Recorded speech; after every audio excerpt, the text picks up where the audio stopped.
Hello, good evening, friends. আপোনালোক ভালে আছেনে? এইকেইদিন বিহুৰ প্ৰগ্ৰামত বিজি হলত আজিহে মই মোৰ ৰেচিপি এটা দিবলৈ লৈছো নতুন বস্তু এয়া দেখুৱাও ওকে এয়া এইটো হৈছে অসমত কলিয়া জা মাছ কয় কলিয়া জা বুলি কয় হেনো আমাৰ এখেতে লৈ আহিলে পায় প্ৰথমে মাছটো ধুই দোকানীয়েটো বাছি দিয়ে বজাৰত কিন্তু ইয়াত ধোৱাৰ পিছত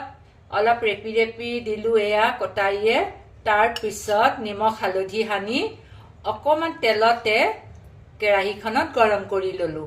তাৰ পিছত এটো সম্পূৰ্ণ হিজিবলৈ ফ্ৰাই হ'বলৈ এয়া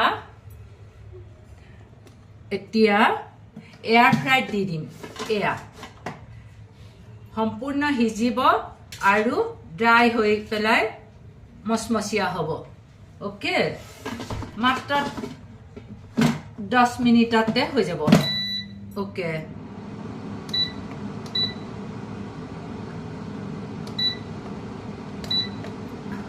সিপ 10 মিনিটস এটো বনালে অলমান কম তেলত বনাই খাব পাৰি ভাল বহুত বস্তু বনাই খাইছো কম তেলত বনাব পাৰি এয়া কলিয়া জা মাছ কিন্তু মই মাছৰ নাম হিমান নেজানো এখেতে জানে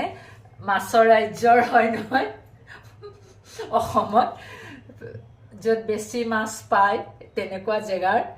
গতিকেলৈ তেওঁ মাছৰ নাম জানে কিন্তু ইয়াত এইটো কি মাছ নেজানিছো আপোনালোকে জানে যদি জৰুৰ জনাব ওকে